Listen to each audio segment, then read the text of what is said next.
Good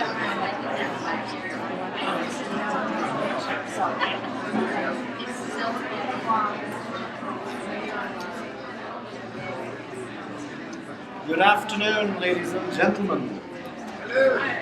Are we ready to record at the back of the room? We are? Great. Excellent. 5. Are we recording? Great. Excellent. Hello, everybody. It's great to be here before you again today on the second day of Jamboree. They have DNA Day, and now we have 3 days of fantastic genealogy presentations. And what I'm going to talk to you about today is researching your Irish ancestry online and at minimal cost. Now, being the comprehensive person that I am, there are 109 slides in this presentation, okay? I may get through all of them, I may get through some of them. The good news is that they are available as a handout at my blog at dnafamilytreeresearch.blogspot.co.uk. So I would encourage you to download that particular handout because all of the hyperlinks work in that handout. So if you click on any of the hyperlinks in the handout, it will take you exactly to the website that I'm talking about. So if you have to make any note at all during this presentation, I would suggest it is just DNA and family tree research as one word, and you can either take down the entire address or just search for that, Google it with my name, and you will find all of the slides there as a PDF, 3 slides per page, and the hyperlinks in those slides work. They will take you to whatever I'm talking about in those slides.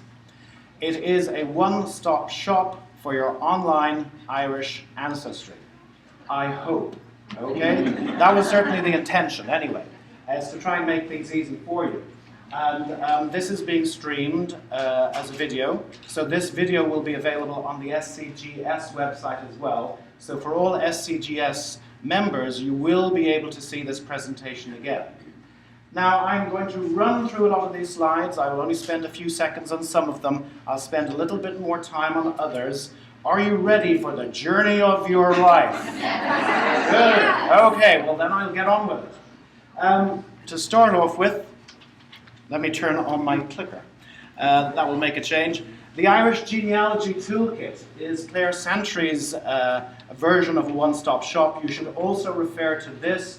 She is the one that does the Irish Genealogy News blog. She gives you all the latest information about records being available in Ireland. She is a great resource as well. So do click on her toolkit and follow her blog. Add it to your Feedly. I just learned that word. Your Feedly account. And follow what Claire Santry is saying about Irish genealogy. The outline of this presentation, I'm going to cover several different topics, and I'm going to try and do it sequentially. So we're going to go back in time to the 600s in Ireland, and we're going to come all the way up to 2014. So I'm going to cover, first of all, the origins, meaning, and early history of your surnames, and that takes us from about 600 up to about 1600. Then I'm going to talk about the end of the Gaelic clans, the silent century, the 1700s, tracing your Irish ancestors who emigrated, finding their place of origin in Ireland, such as Tithe. Somebody asked me about Tithe. We're going to be looking at that. And there's another Tithe over here. There's 2 Tithes in the room. Where's the other Tithe? Put up your hands. Oh, 3 Tithes. Okay, so already we're making connections. We're going to be looking at census substitutes during the 1800s. We're going to be looking at newspapers and books, church records from 1800 onwards, civil registration records from the middle of the 1800s onwards, burials records, gravestones and wills, and then 20th century resources and 21st century resources. So let's make a start with the origins and the meanings of the surnames of Ireland. And of course, the first settlers came in about 8,000, but they were just vacationing. They were just coming in and out for about 4,000 years, and it's when agriculture arrived about 4000 BC that the first settled people of Ireland came there. And then, of course, they were joined by the Celts about 500 BC. Then we had a great influx of Vikings about 800 AD, and they centered around Dublin and some of the major towns and cities close to their boats so they could make a quick getaway if need be. And then we had the Norman invasion of 1169, and the Normans soon became more Irish than the Irish themselves. And they settled into these Anglo-Irish families, and here you see the distribution. And then, of course, we had English and Scots planters coming in the 1500s and the 1600s, and after that, a variety of smaller ethnic groups making Ireland the large cosmopolitan population that it is today. We have Huguenot, Galloglass, Palatine, Jewish, Spanish, European, Asian, and African. Polish is the second most commonly spoken language in Ireland today. Okay?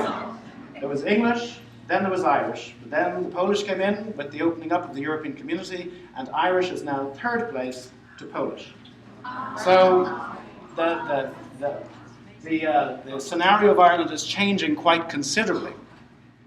Now, in terms of, a big question is your surname Irish? And this is what a lot of people say. I'm not sure whether it's Scottish or Irish, so that's a big question. And where did it originate? Let's take a look at that.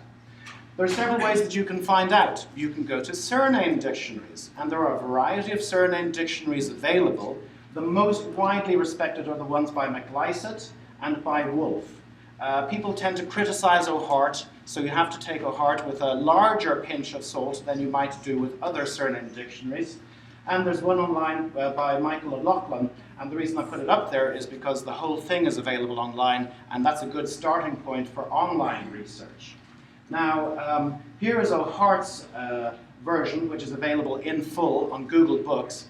And the reason I put it up here is because his references include things like the Annals of the Four Masters, Burke's Landed Gentry, Collins' Peerage, King James' Irish Army List. So there's a lot of information in these surname dictionaries, and usually at the beginning there's a very, very nice summary of the history of Ireland as they saw it at that time.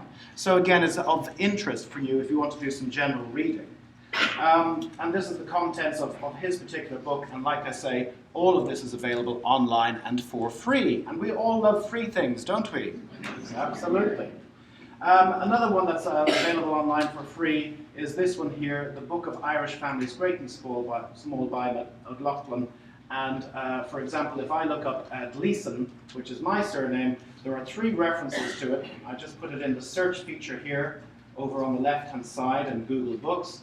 And it comes up with several references. If I click on one of them, it gives me a very, very nice summary of where my surname, what it means and where it came from. Importantly, it's giving me locations. Cork, the Oni and Ara in Tipperary. So it's, the surname dictionaries are a very, very good way of localizing where your Irish name may have originated. Now, another very, very good site, and we've come across it several times during the presentation, is the Irish Times Irish Ancestors website. And if you click on Surname Search and enter your name in here, it will come up with this lovely pie chart of the distribution of your surname in mid-19th century Ireland, that's during the 1850s, based on Griffith's primary valuation. And we're going to come back to that again because that's a very useful census substitute. But not only that, if you click on the family history publications, it also tells you whether there are, well, it gives you a definition of your surname based on a variety of different surname dictionaries. And if you click on any of these abbreviations, IF, that will tell you it is Irish Families, written by Gleason in 1980.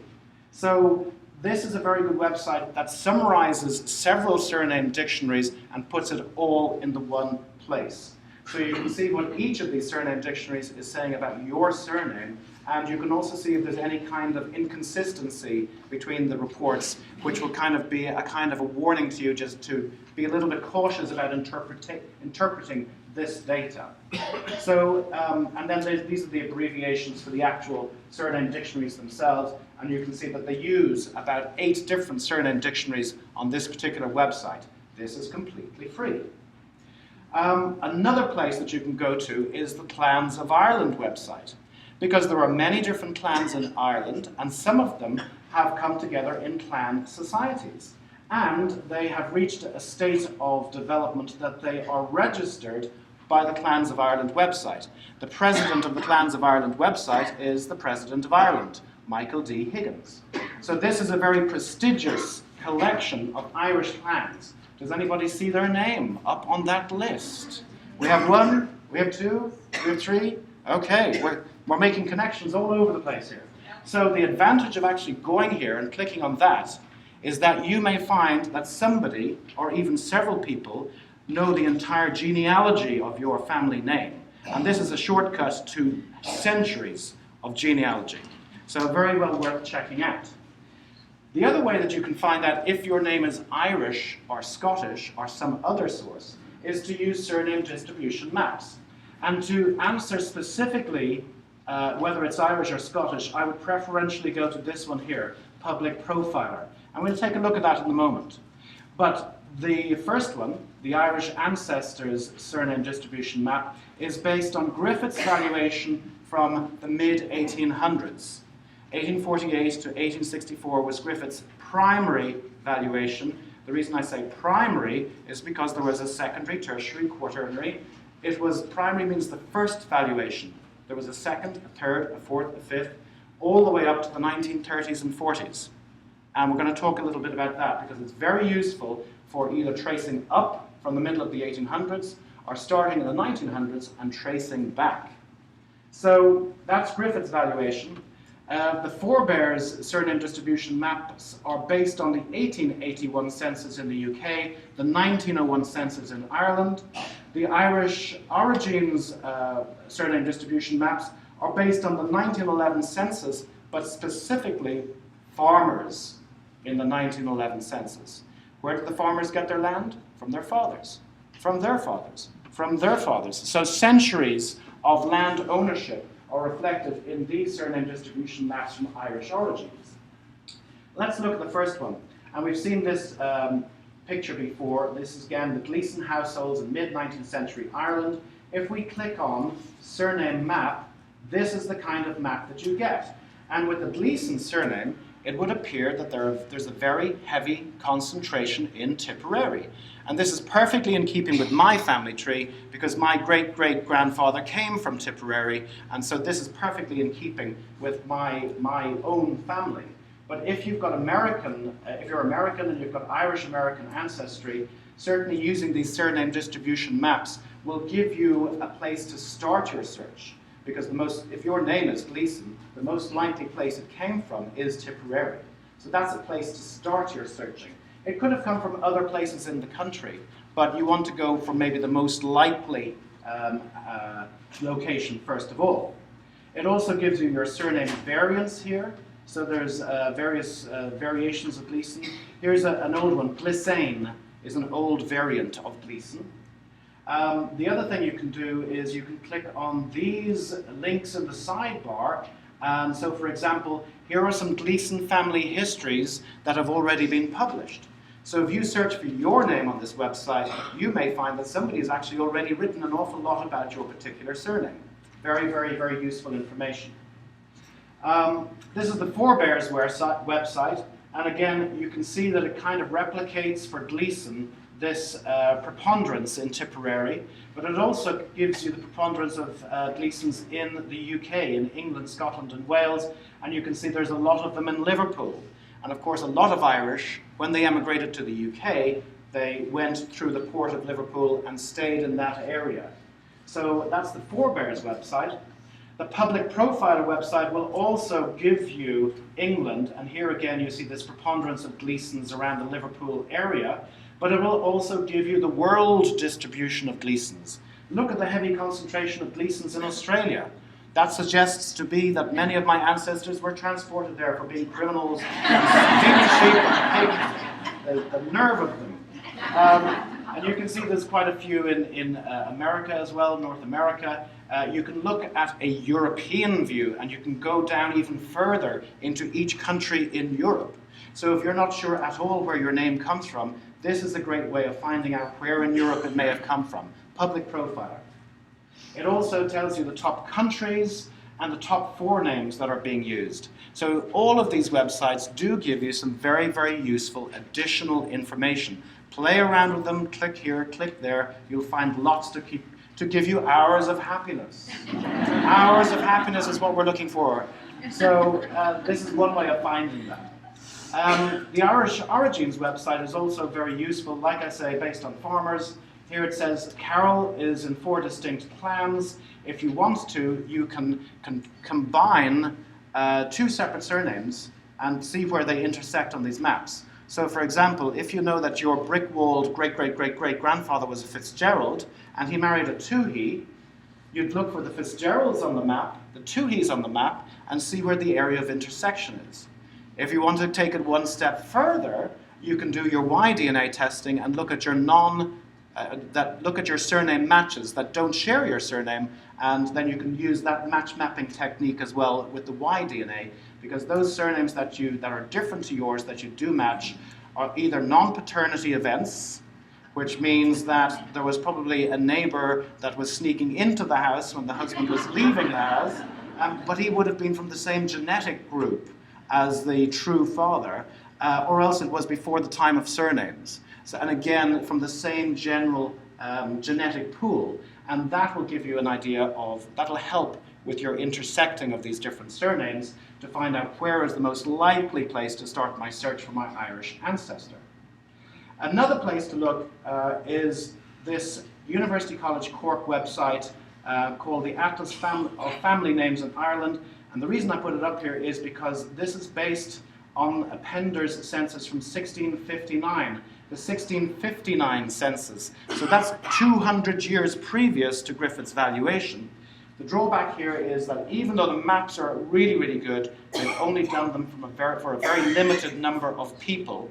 And when you click on that, it's on the end of a very, very, very long web page. So you have to go all the way to the end to get to these fantastic maps, but they are really, really good. The other place to look at is the Facebook page run by Howard Matheson on surname distribution maps. If you have a question about a map for a specific area, ask it here and see what Howard says. Now that's the beginning, the origins, the meanings of your family name. Let's look at the ancient genealogies and the period from 600 to 1600. The ancient genealogies are the oldest in Europe, and we have thousands of pages of these ancient genealogies. So what Gerard Corcoran in ISOG Ireland has done is he has petitioned the Irish government to digitize the ancient annals, all of the many, many thousands of pages of them, and to make them available for public consumption. So if that happens, then within the next 5 to 10 years, we will actually see the ancient annals of Ireland digitized, and you can go searching in them for your own family. So not only will it take you back to Ireland, this will take you back into ancient Ireland, to the clans before the great invasions of the 1500s or so.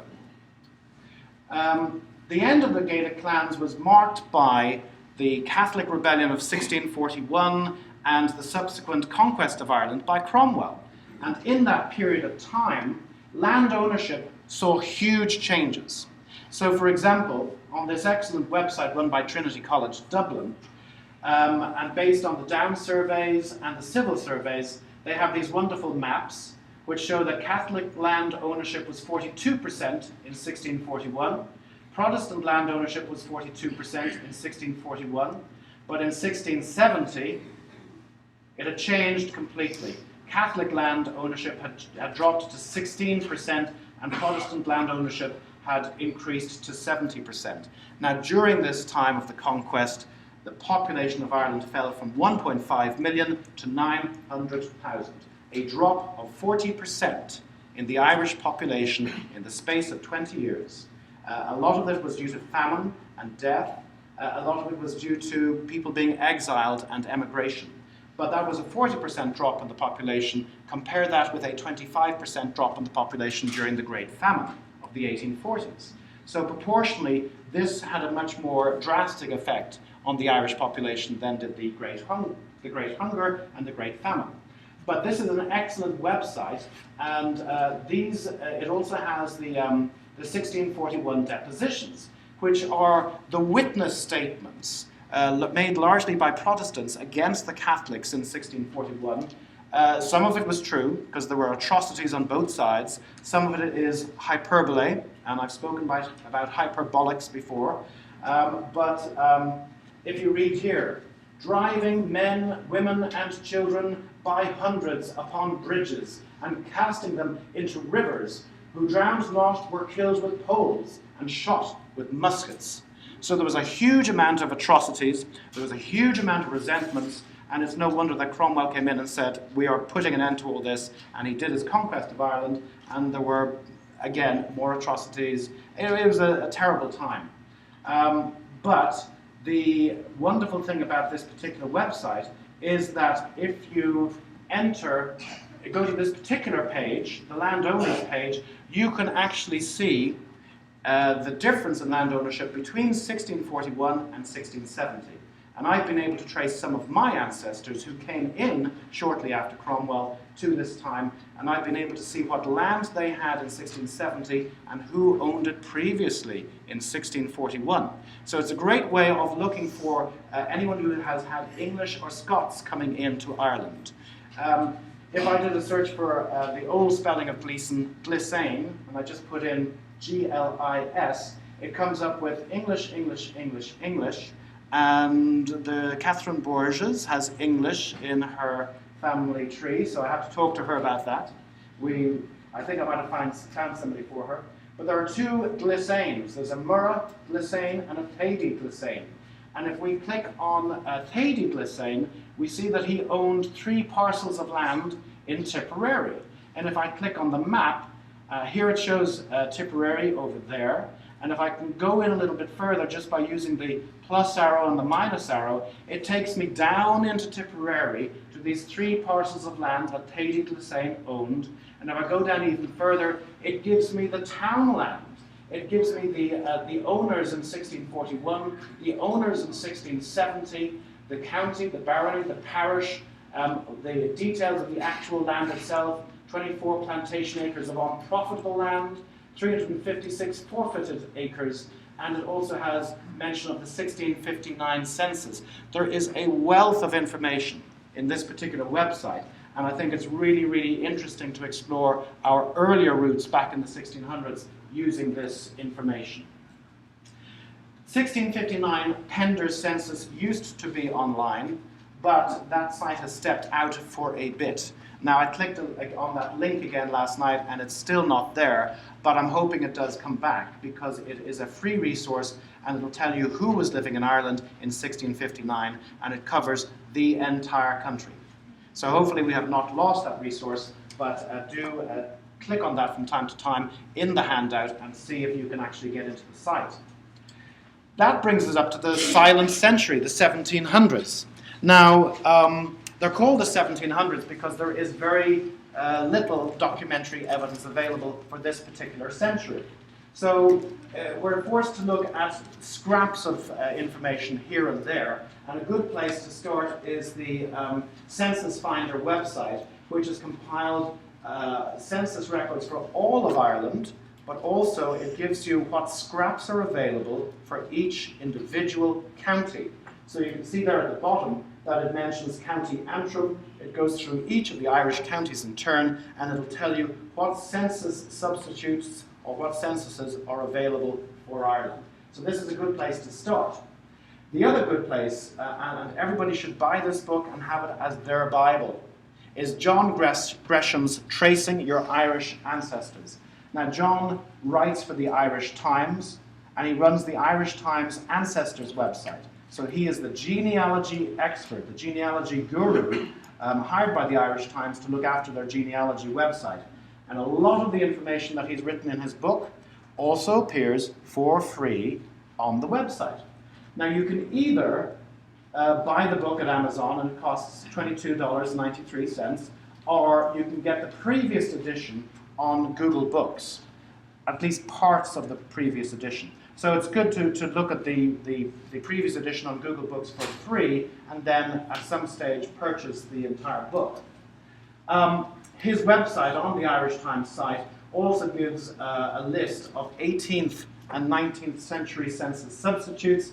So this is also a very, very good place to bookmark on your computer and to use frequently for your search. And he's got the convert rolls, Protestant householders, Elfin diocesan census, the religious census survey of 1766, the dissenters' petitions of 1775, persons who suffered losses in 1798. They're not comprehensive, they're quite scrappy, but you might find your ancestor there. You can also click on these various links on the side, and you'll see that under records, there's a variety of different resources which are worth checking out. So click on each of these in turn. Under counties, it goes through each of the counties in turn, so you can look specifically what resources are available in each of the Irish counties. Under maps, and we take a look at these, he's got the Roman Catholic parishes, he's got the civil parishes, the poor law unions, and the counties. Now, Ireland is great in terms of the way it divided the land up, because nothing makes sense. You have the Roman Catholics here, and then they're overlapped by the civil parishes, and they're overlapped by the poor law unions, and they're overlapped by something else, and then there's baronies, and so it's very, very confusing. Very, very confusing. So this is a good place to start if you want to get a better idea of just exactly what is meant by the Catholic parish of this. And is that the same as the civil parish of the same name? No, it's not. So, and of course they call a lot of the townlands parishes and other town land divisions by exactly the same name, so it gets terribly confusing. And I'm sure everybody has had some experience of that. Yes, it's a little bit confusing. Under Emigration, there's a whole section on emigration, so do check out the section on North America. You'll find some resources there. And under addresses, it gives you all the major addresses for all of the major genealogical resources within Ireland itself. So if you're planning a visit to Ireland, and I hope to see many of you there in October for the Genetic Genealogy Ireland Conference, October 17 to 19, that's not a plug, that's just reality. Then hopefully you'll be able to visit some of these places as well. And then there's various links as well to a variety of societies. You can see passenger lists up there as well, emigrants, so that'll be relevant to your research too. Another great website to look at for the 1700s is the Registry of Deeds. And this is especially if any of your ancestors were landowners, like mine were, the Spearans in Limerick. And they have some deeds of land transfer available in the Registry of Deeds. Now, it's not indexed online. You have to go into the index in Henrietta Street in Dublin to actually see the index. But there is an indexing project, and that is on this RootsWeb page here. So if you click on that in the handout, it will take you to the indexing project. It's an ongoing project, so just because you don't find anything in there today doesn't mean you're not going to find something there in a year's time. So do check that. The good news about the Registry of Deeds is that the deeds themselves have all been microfilmed, and they are available at your local family history centre run by the LDS. So the LDS has all of the microfiches of all of the Registry of Deeds from 1708 up to 1929. So this is a great resource. And if you find a deed, you usually find 3 generations within it, and it gives you a ton of information. So that's another useful resource. Another great resource is this website run by the National University of Ireland at Galway. And this is the Landed Estates database. This is great for people who owned landed estates, and it's also useful for people who worked for the people who owned the landed estates, as my Spearanloch did. And if you just read here, the Landed Estates database provides a comprehensive and integrated resource to landed estates and historic houses in Connacht and Munster. Now, Connacht is in the west of Ireland, Munster is in the south of Ireland. So it doesn't cover Ulster in the north or Leinster in the east, unfortunately. But it does cover the dates from 1700 to 1914. And it's a great way of also seeing the context in which your ancestors may have worked on the land. So for example, if I'm looking for my Spearan ancestors, they worked on the Earl of Dunraven's estate, which was the Quinn, or Wyndham Quinn estate. Thomas Thady Quinn, 1645 to 1726 of Adair, County Limerick, had 2 sons from whom descend the Earls of Dunraven. And those are the guys I'm interested in, because the estate papers from the Earls of Dunraven are in the University of Limerick Library. And there's only 10 boxes of documents. No, sorry, there's 22 boxes of documents and there's only 1,000 documents in each box. So I have years of happiness ahead of me going through those documents. And it also gives you a brief summary of the kind of estates that they have, and it also gives you a wonderful map which tells you exactly where the estate was. And that will tie in with some of the information that you might have about your ancestors based on the ship's list, or birth and marriage and death records, or family lore.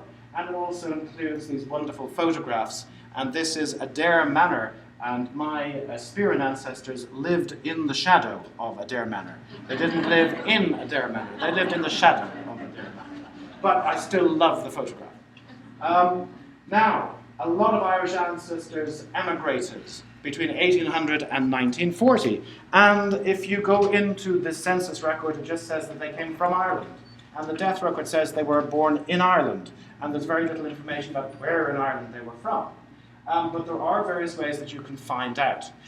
First of all, the immigrant records are held at Ellis Island, Castle Gardens, and there are also Australian transportation records on this particular website, which is run by the Department of Arts, Heritage and the Gaeltacht by the Irish government. So this is also a one-stop shop for a lot of free online genealogical information. So the Ellis Island records, if you do a search, and I've done a search for Gleason, it will come up with the residence, the date they arrived, the age they were on arrival, which is quite funny, quite relevant rather. Also, if you click on the passenger record, you can view that. You can also view the ship's manifest and the ship's image. Now, this is what you get if you click on the ship manifest. If you click on original ship manifest up here, it gives you a better view of the actual manifest itself. And this is the list or manifest of alien passengers for the United States Immigration Officer at port of arrival. And the reason I put this up here is because my grandfather is in it. He came over on the New York, the SS New York, leaving from Southampton in October 1920.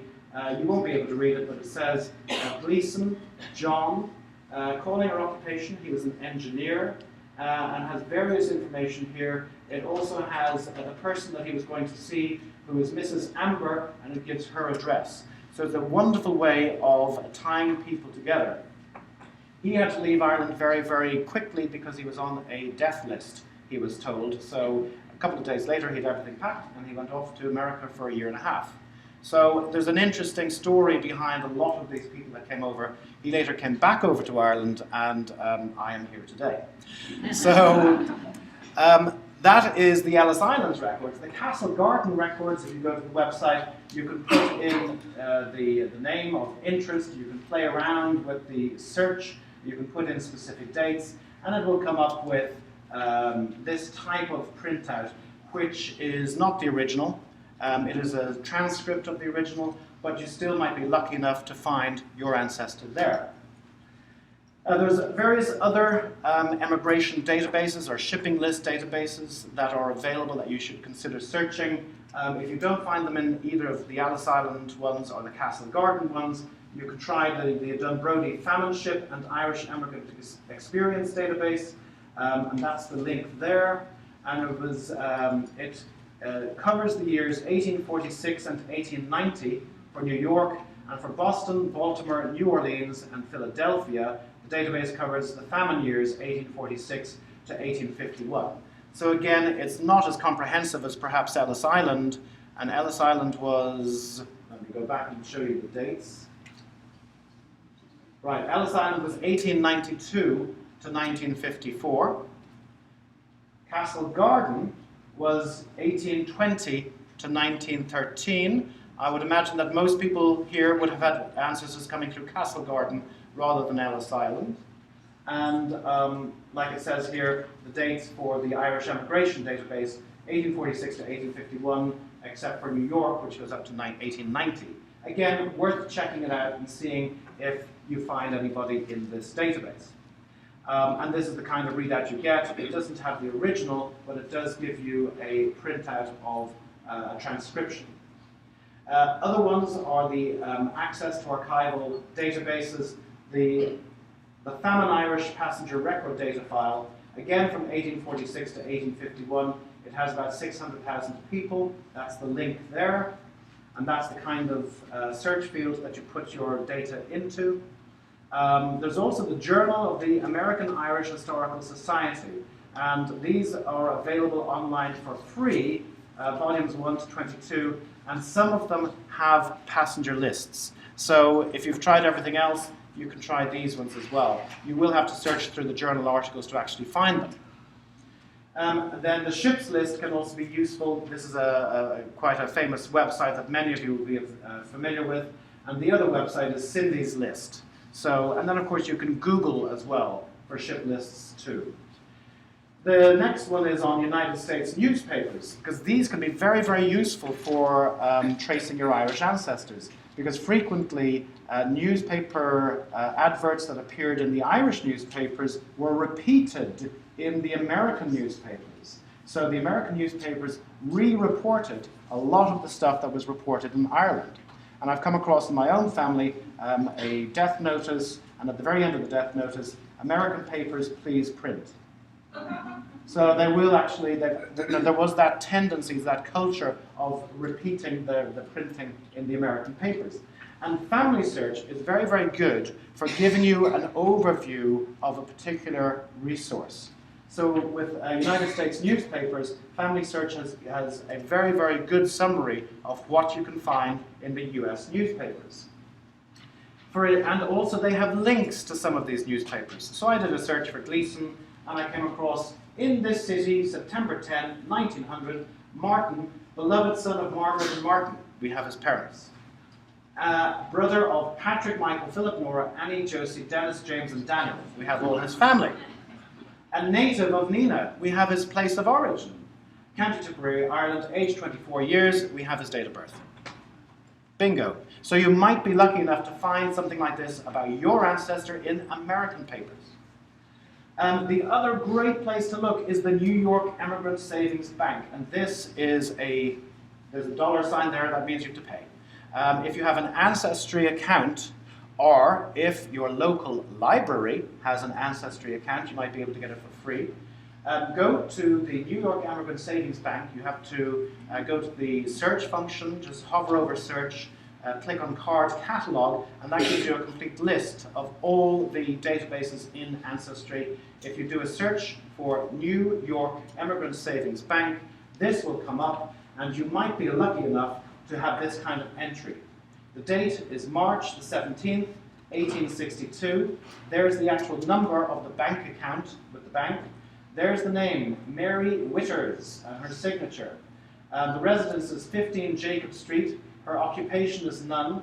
She was born in 1798 in Stranorlar, Donegal, Ireland, and is a widow of William Witters, no children. So there's a huge amount of information there, and if your ancestor came through New York and they had money that they needed some place to keep safe, they might have gone to the New York Immigrant Savings Bank, which is still running to this day, and they may have deposited their money there. And you might find this very, very comprehensive entry telling you exactly where they came from. So do make sure you check the New York Immigrant Savings Bank. The other thing that you can do for finding the place of origin in Ireland is to go to a specific website that is dedicated to Irish names, and it's written in both Gaelic and in English. I would suggest you use the English. The name of the website is Loganum, which is Gaelic for place name. Okay? And that's the website's there, loganum.ie. If we enter Stranorlar, which is the name we saw in the previous record, we'll see that it comes up in County Donegal, in the north of the country. And it gives you various other pieces of information. If you click on the map, it'll give you the exact place that it comes from. And you'll see here that Stranorlar, and there's the Irish for Stranorlar, it's an electoral district in Donegal. It's also a civil parish in Donegal. It's also a townland in Donegal. It's also a town in Donegal. And this is just emphasizing how the same name can be applied to a variety of different land divisions. So it's very important to know which one you think it's most likely to be relating to for your ancestor. And it'll give you some information about the place itself. You can click on the More Information tab here, and it brings up this type of screen where you have the Irish, the English, the subunits. There's 40 townlands in the civil parish of Stranorlor, which is in the barony of Raphoe South, which is in the county of Donegal. And then there's a glossary here which actually explains the meaning of Stranorlor. Stra means a river meadow or a valley bottom, and also there's a permanent link there as well that you can copy into your blog or your website. In terms of the townland, again there's a permanent link there, so you can click on all of these and you get some information about the place name. The other place to look for a place name is back on the Irish Times Irish Ancestors website. And if you go to the specific tab with place names written on it and enter the place name, it will come up with Stranorlor, Donegal, Civil Parish of Stranorlor, Poor Law Union of Stranorlor, and that's according to Lewis. And Lewis was the chap that went around Ireland in 1937, and his book about his travels through Ireland and his description of each of the little towns and villages along the way is available for free on Google Books, or alternatively archive.org. And that was 1837. So that gives you a very good idea of what Ireland was like at that time. Now, if you go to the, let's see now, we can also click on Stranorlor here, the civil parish, and that will take us to a map showing the civil parishes in Donegal and where specifically the civil parish of Stranorlor is located. So that will be very, very useful, because then you can relate it to present-day Google Maps to see exactly where it's sitting in relation to. But it also gives you other important information. It gives you the most common surnames living in that area at that time. And you see Kelly, Doherty, Gallagher, McCormick. All of these were common names occurring in this particular civil parish. So the Irish Times Ancestors website is a very, very good resource for finding this kind of information. It also, you can break it down by all of the individual townlands. So that gives you an idea of which townlands are in Donegal. And if you enter another place, for example, Kilmore, you can see that Kilmore occurs, actually, Stranorlor only occurs in one place, in Donegal. The place name of Kilmore occurs in a huge number of places all throughout Ireland. You can see there's one Kilmore in Antrim, there's 2 in Armagh, there's 2 in Cavan, there's 4 in Clare, there's about 6 in Cork. So some of the townlands occur all over Ireland. So if you get one of these townlands, then your big question is, well, which one is it? Which one did my ancestor come from? So it's important to try and pin down exactly where that particular place name was. And it could be anywhere if it was a common place name. But use the Irish Times Irish Ancestors website to actually find out more about that. Let's look at census substitutes now, and this is taking us now into the 1800s. So we're going in the period 1800 to 1900. And we lost all our records in the fire, or rather the fires. In 1711 there was a fire in the Custom House. In 1758 a huge fire in Birmingham Tower of Dublin Castle destroyed a huge amount of records that went back to the 1200s. So that was a very, very important fire historically. Due to a number of clerical errors, because of pulping of the census for World War I, we lost 4 decades of census, and then due to the Four Courts fire in 1922, we lost another 4 decades of censuses. So in the space of a very short period of time, we lost 80 years of census information in Ireland, which means that we're looking for census substitutes ever since. And here on Family Search is a very, very good description of the various census substitutes that are available. So do have a look at that. we will be looking at the Tithe allotment and Griffith's valuation.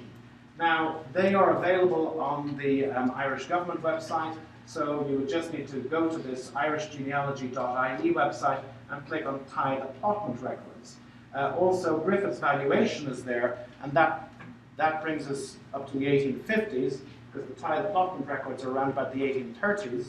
And also, we can follow Griffith's first valuation and look at the subsequent valuations by following the cancelled books, which are in the valuation office in Dublin, and a few of us were over there last year looking through them. They're lovely books, they're in colour. I'll show you a few of them. The good news is you don't have to leave America to get there, because they're available on microfiche from your local LDS Family History Centre. Now, the Tithe allotment books available in the National Archives of Ireland, you simply put in your surname, your forename of interest, and you can play around with the counties, the parish, the townland, and that will come up with a variety of different results. So, for example, if I put in Spearin, one of my Spearin ancestors, an unusual spelling, I get the search results displaying one result. If I put in my Gleason ancestors, John Gleason, how many John Gleasons can there be? That will come out with 1,012 results. So if you have a rare surname, you're very lucky. If you have a common surname, then it gives you a lot of information, and it might be very difficult to actually find out who is your particular ancestor. If you've got somebody called Archibald, you are in luck. So Griffith's valuation is available for free on the Ask About Ireland website. And Griffith's valuation goes back, it was taken between 1848 and 1864. And it started at the bottom of the country and worked its way up. So the south of the country has the earlier records, 1848, 49, 50. The north of the country has the later records, 1860, 61, 62, and so on. But between that 14-year period, Griffith's first valuation of Ireland was done, and they surveyed the entirety of Ireland, and they recorded the head of household in each individual house. So if you enter the family name, and if you want to click on Include Similar Names, and that takes care of variants such as Longwell, Lingwell, Langwell, that kind of thing, then you will get this kind of list. And I put in Spearing, and I've got the surname, the occupier's surname, the forename of the occupier, the county where that person is, where that land is, the parish, and then the details. Now, the occupier of the land usually leased the land from the landlord. So this details tab here, if you click on that, will give you the details of the landlord. And here you see that the tenant is Andrew Spearing, the landlord is Viscount Mezzarine and Ferrard. The location is County Antrim, the barony of Upper Antrim, the Union of Antrim, the parish of Antrim, the townland of Town Parks, the place name of Town Parks, and the place type of townland. So this person lived in the townland of Town Parks. This is a very good way of finding out what was actually meant by the land division name and what kind of land division it actually was. It also tells you that this was printed in 1862. So I know, therefore, that in or around 1862, Andrew Spearing was in this place. So it's a very good way of placing your ancestor in a specific location. The other thing that it does, if you click on the original page and the map views, it brings up the original page and you can see all the neighbours that he lived beside. Again, very, very useful because they tended to intermarry. And you can say, oh look, they're the in-laws, that must be them. The other thing you can get is this wonderful map. Not only that, but if you use this slider here, it slides between the map of 1880 and modern day. So you can see that around the site of the fort, and certainly within walking distance of the site of the fort, is Starbucks, coffee, and junk. Now you can argue whether this was a civilized move, but it's very, very useful to toggle between the old maps and the modern maps. There is one word of caution. The primary valuation, the first valuation, is in that 1850s period. The maps on this particular site seem to be from about 1881, based on my research in Tipperary. So there isn't a correlation between these numbers on the maps and the numbers in that the detailed page of all the neighbours. So you do have to be a little bit cautious, because what happened over time was area number 6, 10 years later, was joined with area number 5, and that became the new area number 5. So don't trust the numbers too much in the maps. These are the valuation books, because that was the first valuation during the 1850s. Every 2 years subsequently, up until the 1930s, 40s, these books were published. These are council books, so the valuation was repeated. And so this is what they look like. This is the one for County Limerick, the district of Rathkeil. And this is a list of all the baronies and the townlands in this particular book. Also, you'll find that the books were revised in 1870 in purple, in 1871 in slightly less purple. This is 1890, 1891, 1892 was a kind of a blue, 1893 was a kind of a red, 1894 was green, 95, 96, 1901. So there are different colors for each year. And what they did was they traveled around with the book, and each year they said, is Mrs. Maguire still living here? No, she died. Okay, let's cross her out in green. Who's living here now? Mr. Mackenzie. Okay, fine, we write him in green, and we put the date in the column, 1892. So it's a very useful way of tracking land ownership and how it changed over the years. And you can either use it from the 1850s all the way up to the modern day, or if you've got cousins who live on a particular plot of land, you can trace them all the way back to the 1850s. And in that way, push the generations back an extra generation in your family tree. And this is what a typical page would look like. And you can see that it is a mess. So it requires a lot of discerning, magnifying glasses, that kind of thing. This does not come out so well on microfiche, where it's all black and white. So it's better to see the originals, but you can still work with the microfiche copies. Now, again, Family Search have done an excellent job with summarising Ireland land and property. So do read about the Registry of Deeds, estate records, valuation office revision books on their particular website page. Irish street directories are available online, but not for every single year. Some of them are available on Google Books, but they go from 1783 all the way up until 1862 for free. And you can do pay-per-view on things like Find My Past and Irish Origins, where they will go up to about 1890, even taking you into the early years of the 1900s. They are very, very useful. They will record your merchants, your gentry, so it's very, very useful for tracking anybody that was in a middle-class business. The other thing is newspapers and books specifically in Ireland itself. Does anybody recognize this date of birth? This birth entry? Who is this person? Samuel Beckett, yes, it's Samuel Beckett, waiting for Godot. So there's a variety of different newspapers that you can access in Ireland. Some of them are available on your American newspaper websites like newspaper.com, but the specific Irish newspaper websites are this one here, Irish News Archive. I think you can pay €10 for 3-day access. So the best thing to do is to blitz it and stay up with lots of coffee and only get 4 hours sleep each day until your €10 runs out, and then you can relax. So that's the Irish News Archive, and it includes a whole host of Irish newspapers. Now, another good one to try is the British Newspaper Archive, because of course Ireland and Britain were all one country up until 1922, so a lot of Irish records are in British resources. And the reason why I recommend both of them is because the scanning that they did in one is not necessarily the same quality scanning they did in the other one. So you will find some things in one that you should have found in the other, but because the scanning was so poor, it didn't pick up that particular word that you have put in the search function. So do look at both of them. And that again, it has a fee attached to it, but again, do it for 3 days or so and you can probably get most of your research done.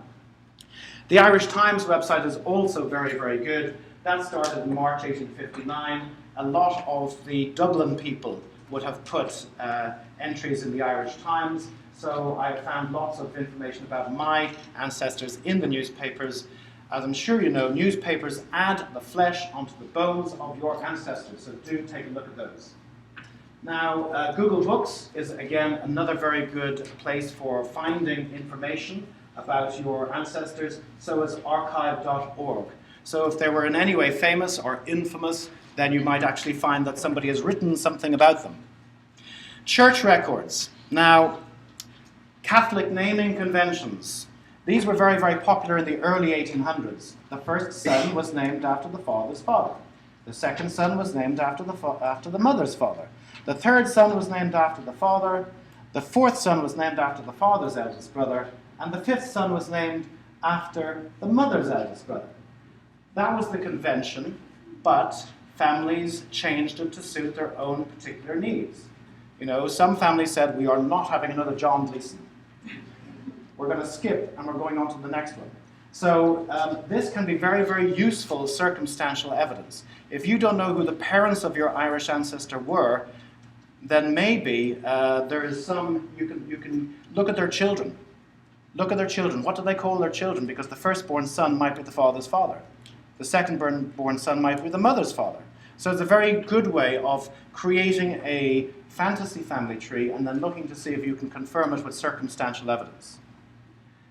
Roots Ireland covers the entirety of Ireland apart from Dublin City, Cork and Kerry. That is covered by irishgenealogy.ie. So all of Ireland is covered in terms of church records between these two databases, these two websites, rootsireland.ie and irishgenealogy.ie. Now, you can play around with the search function here.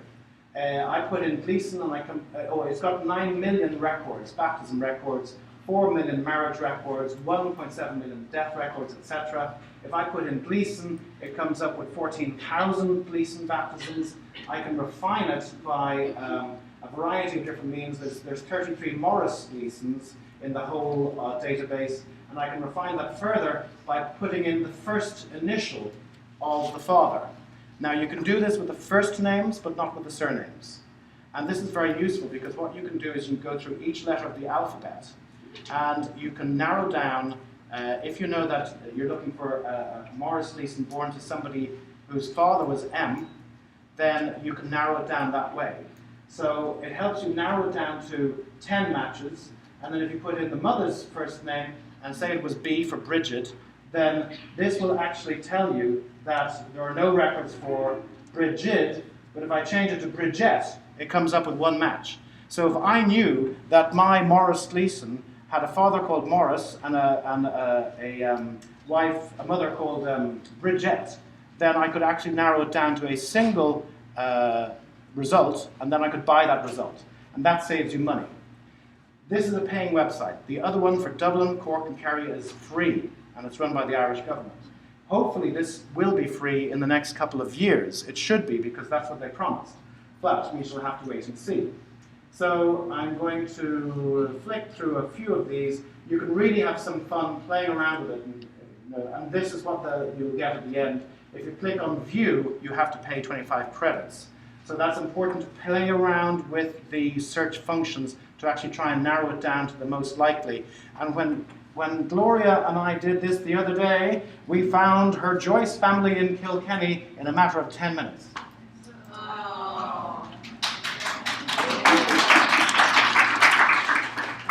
So that's the Roots Ireland website. You can also go into the county genealogy centres and narrow it down even further by townland. Did you do that, Gloria? Did you find the townland? Not yet. Not yet? Okay. You've got hours of happiness ahead of you, so that's something you can do. And again, you go through each of them in turn. It's laborious, but you'll enjoy it. The other one then is Irish genealogy, and these are the free records for Dublin, Kerry and Cork, and I have got 1 minute left. And the great thing about this is that it also brings up the sponsor's name. So you can get, it searches by sponsor as well, and you can get these wonderful original documents. So I'm going to more or less call it a stop there, but I'll run through the rest of them very quickly. International Genealogical Index, a lot of these births, marriages and deaths have already been put up there by LDS members. Have a look at that. In terms of civil registration, all of this is on family search. But, and you get these wonderful indices, you can conclude who is married to who by finding the same volume and page entry in the marriage indices. So you don't actually have to pay for a marriage certificate. These are the certificates available for free at the LDS centres. You can order certificates from the General Registry office in Roscommon by just going online and going to my template and just sending it into them and saying, I don't want the €20 certificate, I want the €4 photocopy. I only want to pay €4. And they will send you a batch of 20 or 30 if you use my template. The other things are Brony. Check out Brony, that's for Northern Ireland primarily, and that can give you the date of marriage or birth. This is the birth certificate I photographed at the local LDS centre. It tells you what you can get there. Marriage certificate, a photocopy from the GRO, and a death certificate from the GRO. Burial records and gravestones. Glasnevin Cemetery is great for anyone with Dublin ancestors. And it also gives you images of the original registry book, which is a lot more genealogical information. Here are some grave records online. Click on those on the handout, it will take you to those websites. Calendars of wills and administrations. Very, very useful. It gives you this kind of information, and it will actually give you a summary of the will, which can be very, very useful. The original wills were destroyed in the fire of 1922. Into the 20th century, we've got the 1901 and 1911 censuses. These are free, probably not terribly relevant for you because many of your ancestors came over before 1900, but it's a good way of seeing who was left behind. Then lastly, the electoral rolls. This is my niece. She's done her DNA. So the 21st century will see DNA playing a much larger role in Irish genealogy. This is the Irish phone book. Look people up and find out where they're living.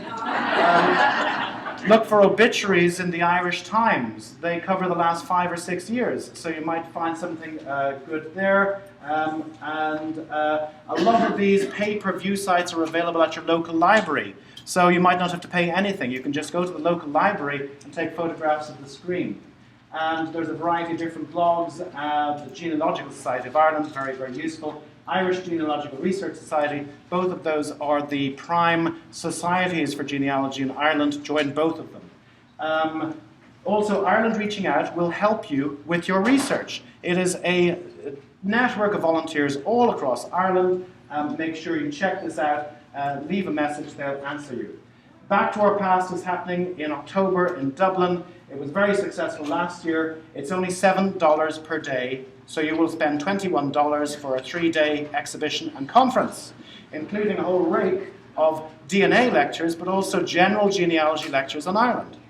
And it only remains for me to say via Google Translate, Bavor an pleasure a leabhart what yum a bheith ansásta ein ceisina a freagart gur of míle mágad gomór, which basically means thank you.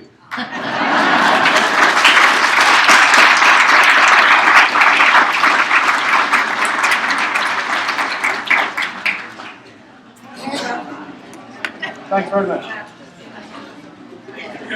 Pleasure. I visited a cemetery outside of Dublin, and I noticed the address, the last part on the one side of the mark tombstone. Is that common throughout Ireland? The address